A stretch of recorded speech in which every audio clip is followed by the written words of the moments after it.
கர்த்தருடைய பரிசுத்தமான நாம மகிமைப்படுவதாக. ஆசீர்வாதமான இரவு வேளையிலே 120 நாட்களில் வேத வாசிப்பு திட்டத்தின் ஆடியோ செய்தியினுடைய 2வது பகுதி. ஆதியாகமம் 6ஆம் அதிகாரத்தில் சொல்லப்பட்டிருக்கிறதான வார்த்தை. தேவன் மனிதனுக்கு நாட்களை குறித்திருக்கிறார். அவனுடைய ஆயுசு நாட்களை ஆண்டவர் 120ஆக ஆக்கினது இந்த 6ஆம் அதிகாரத்தில் சொல்லப்பட்டிருக்கிறது. நோவாவிற்கு தேவ கண்களில் கிருபை கிடைக்கவும், நோவாவினிடத்தில் ஜலப்பிரளயத்துக்கு தப்பும்படியான ஒரு பேழையை உண்டாக்கவும் சொல்லுகிறார். 7ஆம் அதிகாரத்தில் நோவா பேழையை செய்து அதில் அவனும் அவன் குமாரரும் குமாரரின் மனைவிகளும் மிருக ஜீவன்களும் பிரவேசிக்கிறார்கள் என்பதையும், தொடர்ச்சியாக தேவன் வானத்தின் மதகுகளை திறந்து மழையை வர்ஷிக்க பண்ணி உலகம் அனைத்தையும் அழித்து போடுகிற நிகழ்வையும் வாசிக்க முடியும். 8ஆம் அதிகாரத்தில் நோவாவை நினைவு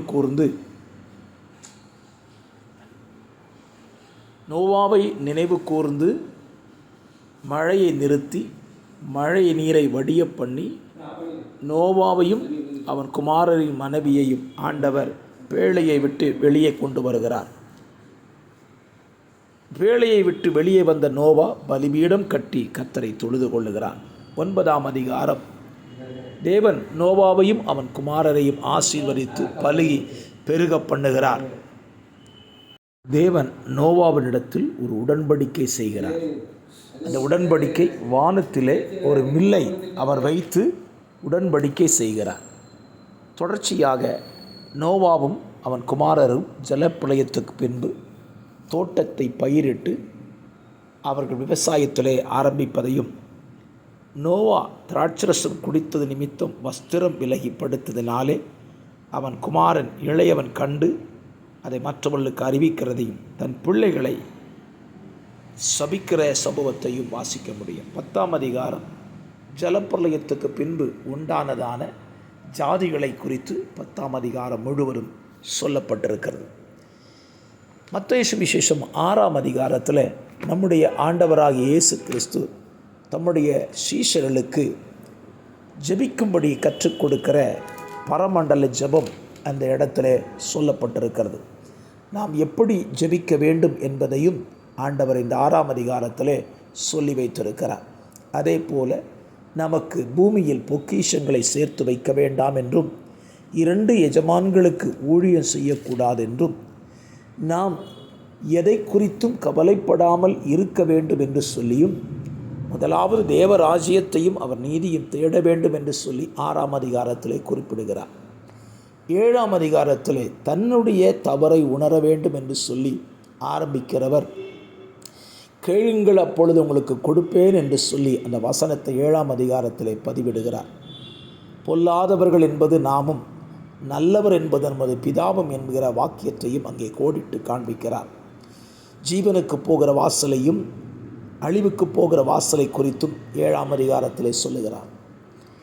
தொடர்ந்து 7ஆம் அதிகாரத்தில் 2 விதமான வீடு கட்டுகிற மனிதர்களை குறித்து 7ஆம் அதிகாரத்தில் குறிப்பிடுகிறார்.